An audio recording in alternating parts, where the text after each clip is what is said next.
Hello বন্ধুরা, আপনারা সবাই কেমন আছেন? ভালো আছেন? দেখুন আজকে আমি খেরোর তরকারি করবো। দেখুন খেরোটা আমি সেদ্ধ করে নিয়েছি। আগে থেকে আমি সেদ্ধ করে রেখেছিলাম খেরোটাকে। যে চিংড়ি মাছ, দেশি চিংড়ি দিয়ে আমি খেরোর তরকারি করবো। কীভাবে বানাচ্ছি আপনারা প্রথম থেকে শেষ পর্যন্ত দেখতে থাকুন। আমি খেরোর তরকারিটা কীভাবে বানাচ্ছি চলো। কড়াইটাকে অফ করে অন করে দিয়েছি গ্যাসটাকে। কড়াইটা বসে দিয়েছি। কড়াইটা আমি তেল দিয়ে দেবো। দেখুন তেলটা দিয়ে দিলাম। তেলটা দিয়ে গরম করে নেব। গরম করে নেওয়ার পরে আমি মাছটাকে দেখুন তেলটা গরম হয়ে গেছে। আমি চিংড়ি মাছগুলো দিয়ে দেবো।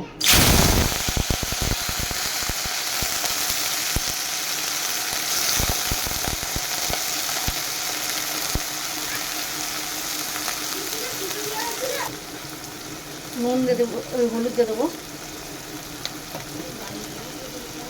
স্বাদ মতন লবণ দিয়ে দেবো। এতে মাছটাকে সুন্দরভাবে ভেজে নেব।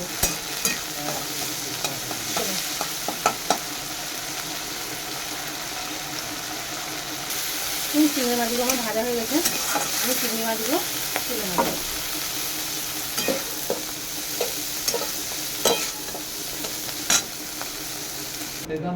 দেখুন পেঁয়াজটা আমার চিংড়ি মাছটা আমার ভাজা হয়ে গেছে। আমি তেল আবার দিয়ে দেবো কড়াইতে। তেল দিয়ে দিলাম। তেলটা গরম করে নেব। তেল আমার গরম হয়ে গেছে। আমি শুকনো লঙ্কা দিয়ে দিলাম, 5 ফোড়ন দিয়ে দিলাম,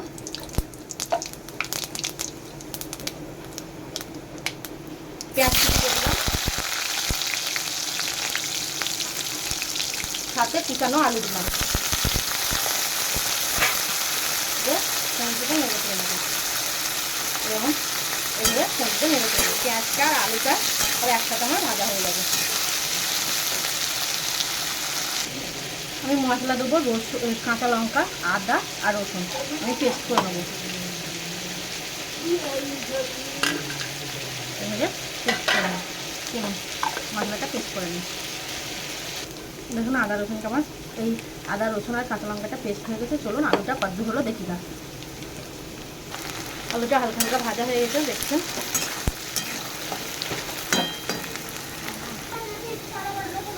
তো জিজ্ঞেস করে টমেটো কুচি দিয়ে দেবো। টমেটো কুচি দিয়ে দেবো। আদা রসুন আর কাঁচা লঙ্কা পেস্ট দেবো। এটাকে ভালো করে কষাবো।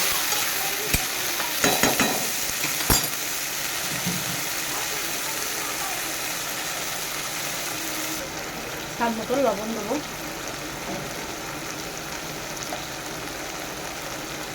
স্বাদ মতন হলুদ দেবো।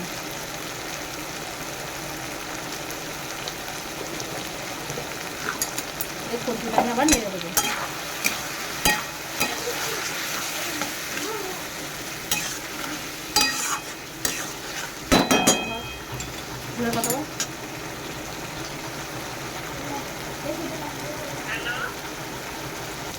এই দেখুন আমার এটা কষা হয়ে গেছে। আমি খোড়াটা দিয়ে দিলাম।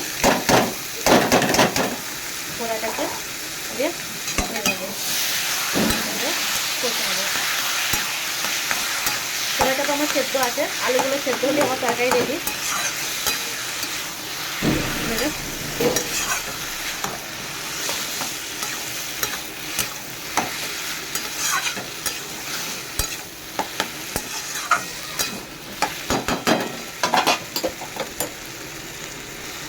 স্বাদ মতন চিনি দিয়ে দেবো।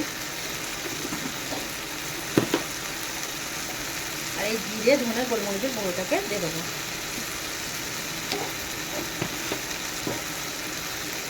চিংড়ি মাছগুলো ভাজে রাখা চিংড়ি মাছগুলো দিয়ে দেবো। আমি কষে নেবো এইভাবে।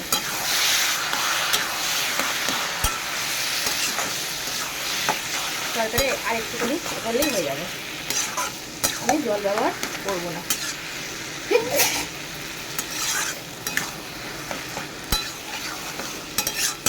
জল ব্যবহার করবো না।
আমার হয়ে গেছে, গ্যাসটাকে আমি অফ করে দিলাম, বসে দিলাম পাতলাটাকে ভাজি নেব।